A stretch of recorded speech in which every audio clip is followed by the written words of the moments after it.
Aujourd'hui, vous allez découvrir l'histoire complète du livre des Actes des Apôtres d'une manière que vous n'avez peut-être jamais vue. Je suis sûr qu'à la fin de cette vidéo, vous serez émerveillé par ce que vous allez apprendre. Le livre des Actes, écrit par Luc pour Théophile, relate les événements qui ont suivi l'ascension de Jésus au ciel après sa souffrance et sa résurrection. Il est apparu aux apôtres pendant 40 jours, les instruisant sur le royaume de Dieu. Pendant un repas, Jésus leur ordonna de rester à Jérusalem pour attendre l'accomplissement de la promesse du Père. Lorsque les disciples demandèrent la restauration du royaume d'Israël, Jésus leur dit d'attendre la puissance du Saint-Esprit pour être ses témoins dans le monde entier. Alors qu'il parlait, Jésus fut élevé au ciel devant eux, caché par une nuée. 2 hommes vêtus de blanc apparurent et annoncèrent que Jésus reviendrait de la même manière qu'il était monté au ciel. Les apôtres furent fouettés et interdits de parler au nom de Jésus.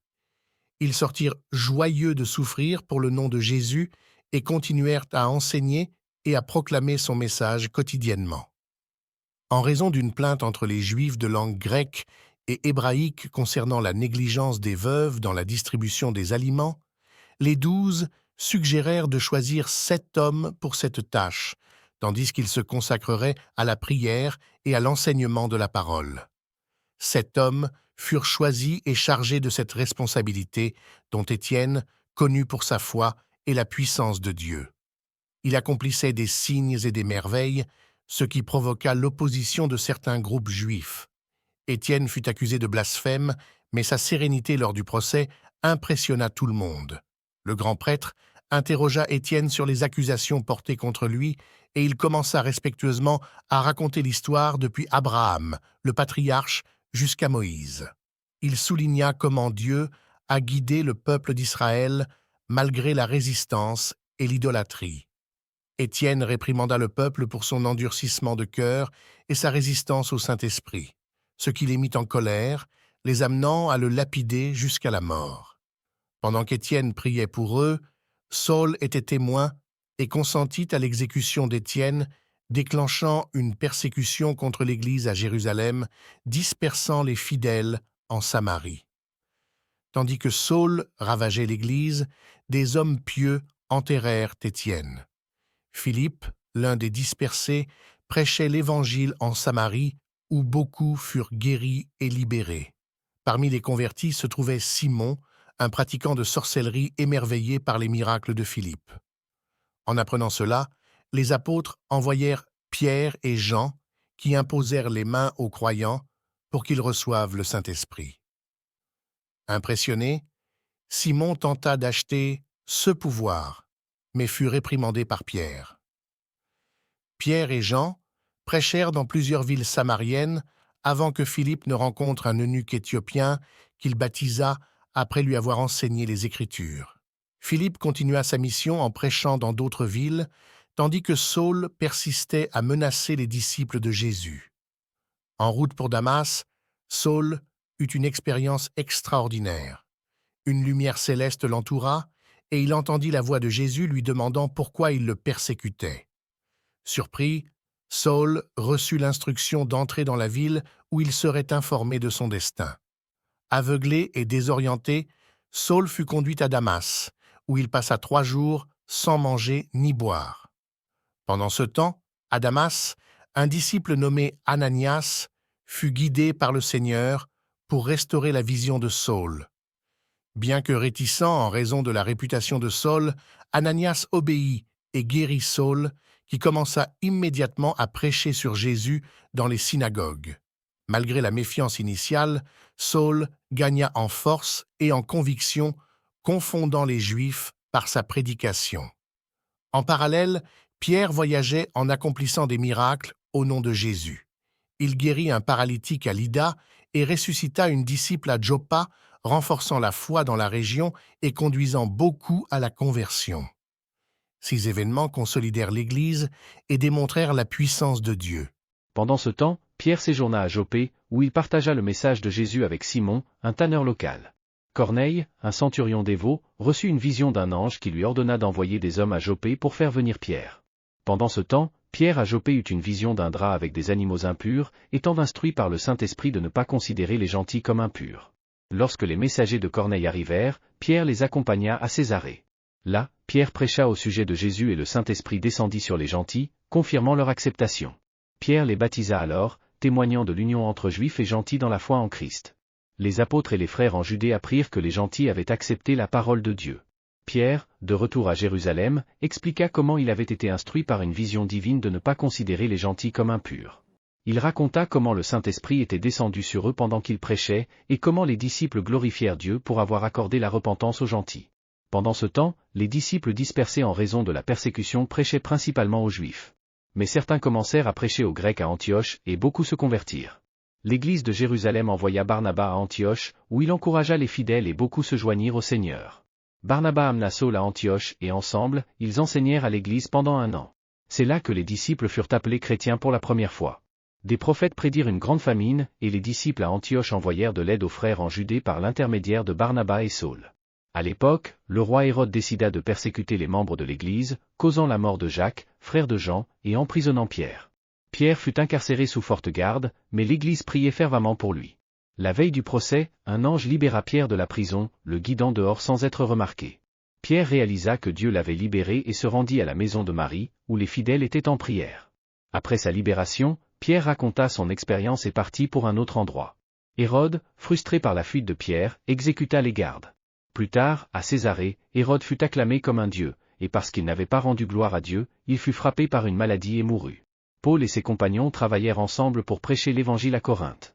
Le Seigneur apparut à Paul dans une vision, l'encourageant à continuer de prêcher et lui promettant protection. Malgré les oppositions et les tribulations, Paul resta ferme dans la foi, fondant de nombreuses églises et fortifiant les disciples en chemin. Sa détermination et son dévouement à l'œuvre de Dieu étaient évidents dans chaque ville qu'il visitait, plantant des graines de foi qui continuèrent de croître et de fleurir. Paul fit face à des persécutions, des emprisonnements, des naufrages et des difficultés inimaginables, mais il n'abandonna jamais la mission que Dieu lui avait confiée. Son histoire est un témoignage inspirant de foi, de courage et de persévérance, montrant qu'avec Dieu à nos côtés, nous sommes plus que vainqueurs en toutes choses. Que sa vie et son ministère soient un exemple pour nous tous, montrant l'importance de faire confiance à Dieu au milieu des adversités et de lui rester fidèle jusqu'à la fin.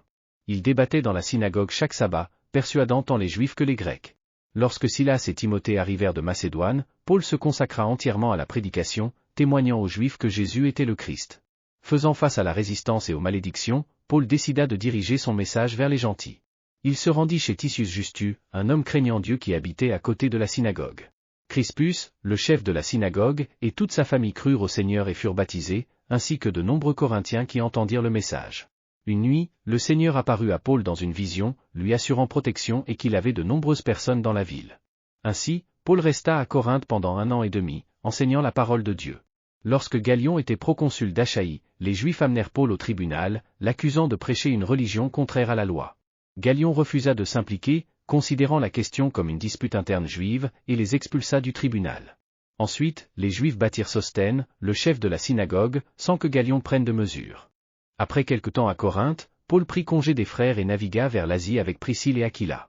À Éphèse, il laissa le couple et se rendit à la synagogue, débattant avec les Juifs. Bien qu'on lui ait demandé de rester plus longtemps, Paul partit, promettant de revenir si c'était la volonté de Dieu. Arrivé à Césarée, il salua l'Église et se rendit à Antioche. De là, Paul voyagea à travers la Galatie et la Phrygie, fortifiant les disciples. Pendant ce temps, à Éphèse, un Juif nommé Apollo d'Alexandrie arriva et commença à enseigner avec précision sur Jésus, bien qu'il ne connaissait que le baptême de Jean. Priscille et Aquila l'instruisirent plus en détail, et Apollo, désirant aller en Achaïe, fut encouragé par les frères et reçut des recommandations pour les disciples là-bas. À son arrivée, Apollo contribua grandement au renforcement des croyants, réfutant vigoureusement les Juifs en public, démontrant par les Écritures que Jésus est le Christ. Alors qu'Apollo était à Corinthe, Paul se dirigea vers les régions montagneuses et arriva à Éphèse, où il rencontra quelques disciples curieux. Paul leur demanda s'ils avaient reçu le Saint-Esprit lorsqu'ils avaient cru, et ils répondirent qu'ils n'avaient même pas entendu parler du Saint-Esprit, ayant été baptisés seulement avec le baptême de Jean. Paul expliqua alors que le baptême de Jean était un baptême de repentance, préparant le chemin pour croire en Jésus, et en entendant cela, ils furent baptisés au nom de Jésus. Lorsque Paul imposa les mains sur eux, le Saint-Esprit descendit sur eux et ils commencèrent à parler en langue et à prophétiser. Ils étaient environ 12 hommes.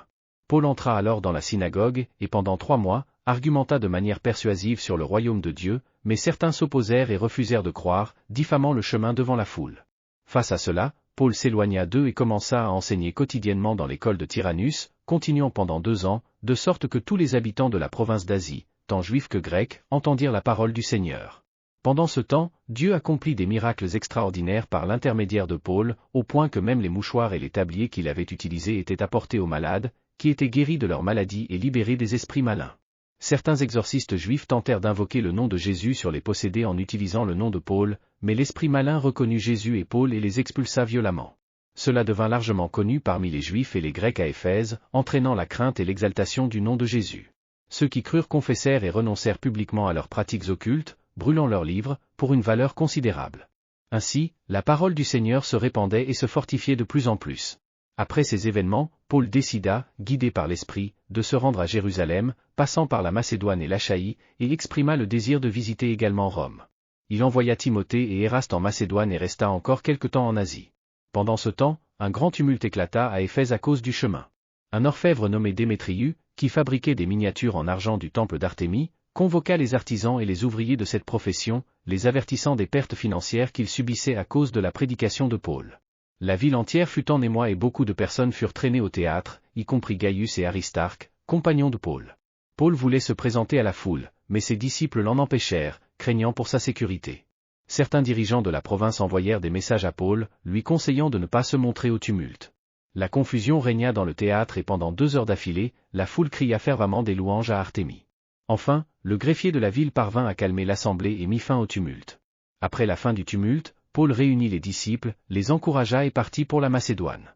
Le premier jour de la semaine, ils se réunirent pour rompre le pain, et Paul parla jusqu'à minuit, car il prévoyait de partir le lendemain.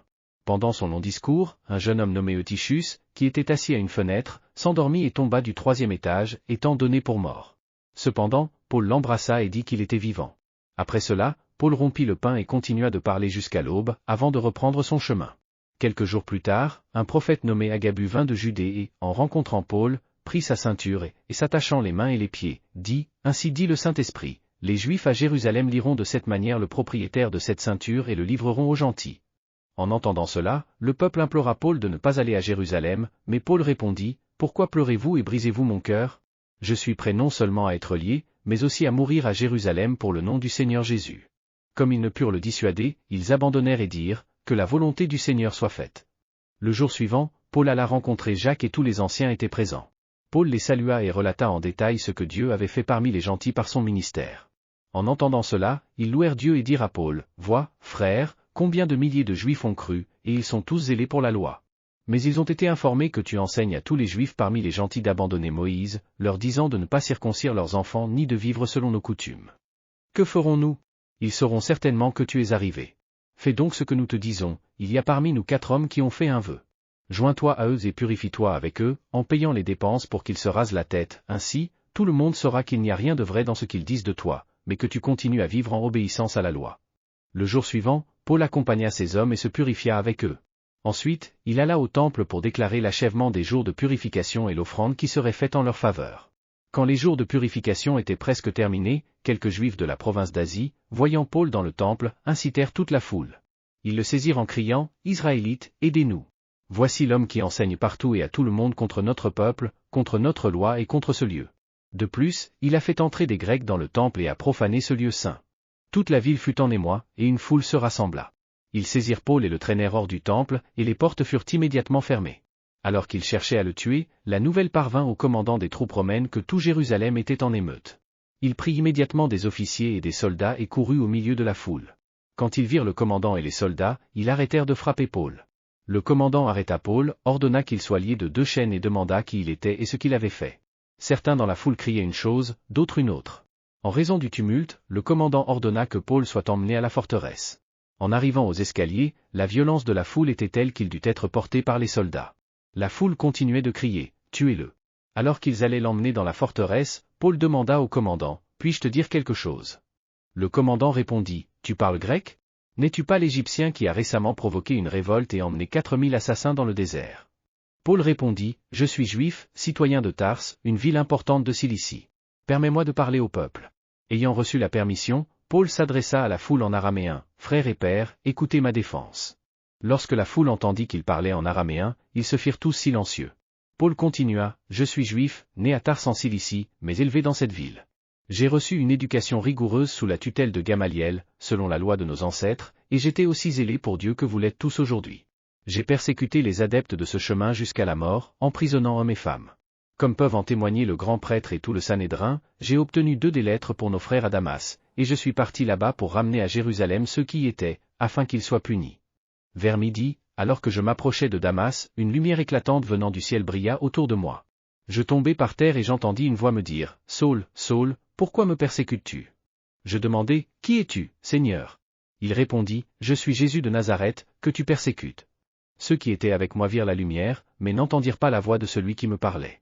Je demandai alors, « Que dois-je faire, Seigneur » Il me dit, « Lève-toi, entre dans Damas, et là on te dira tout ce que tu dois faire. » Mes compagnons me conduisirent par la main jusqu'à Damas car l'éclat de cette lumière m'avait rendu aveugle.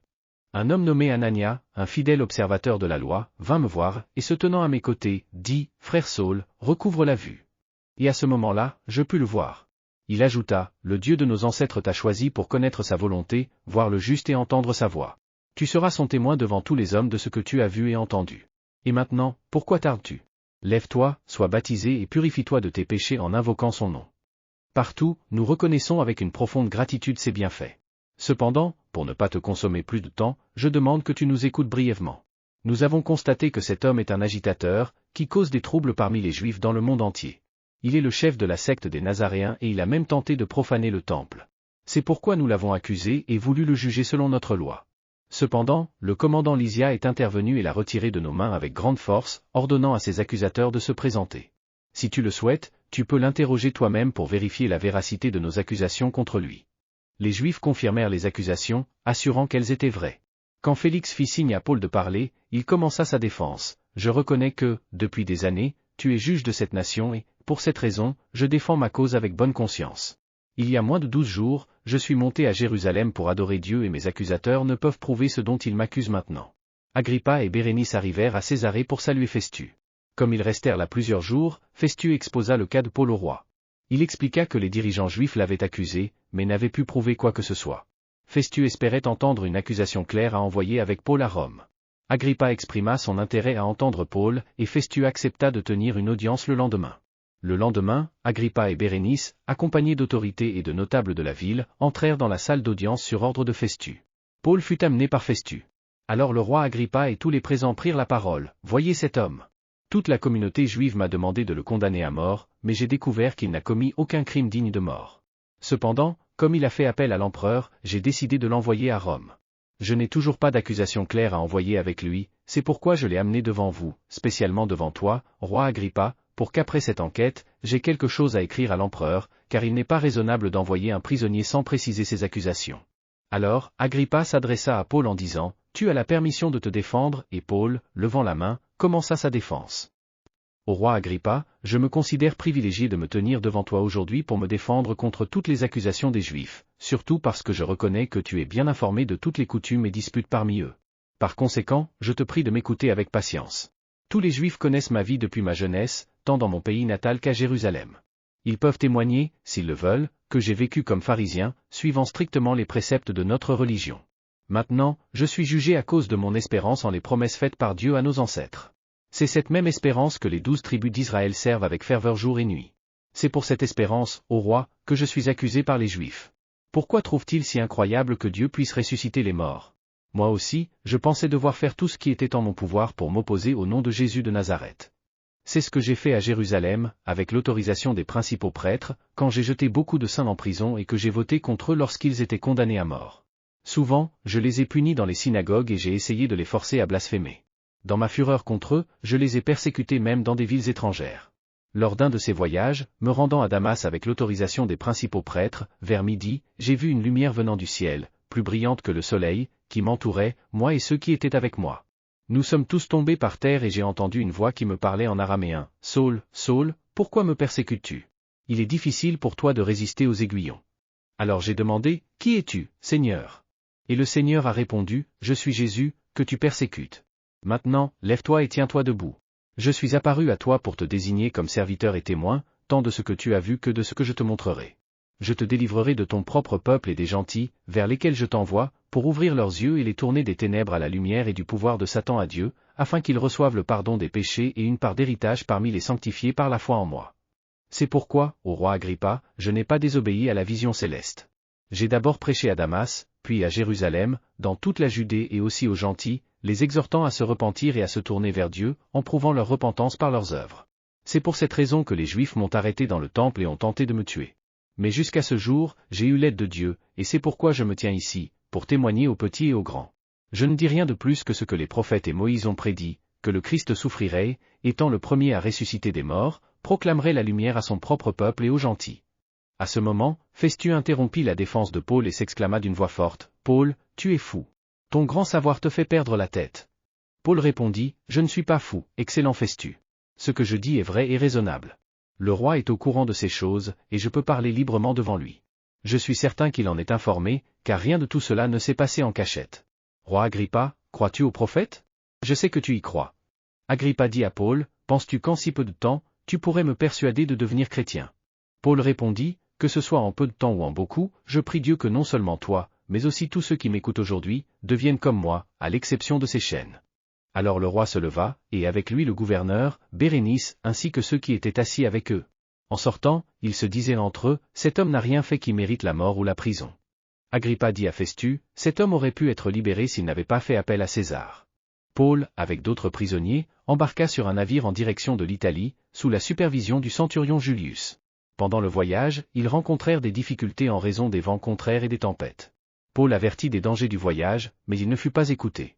Après de nombreux jours de difficultés et de perte d'espoir, Paul assura l'équipage que tous survivraient, comme un ange le lui avait révélé.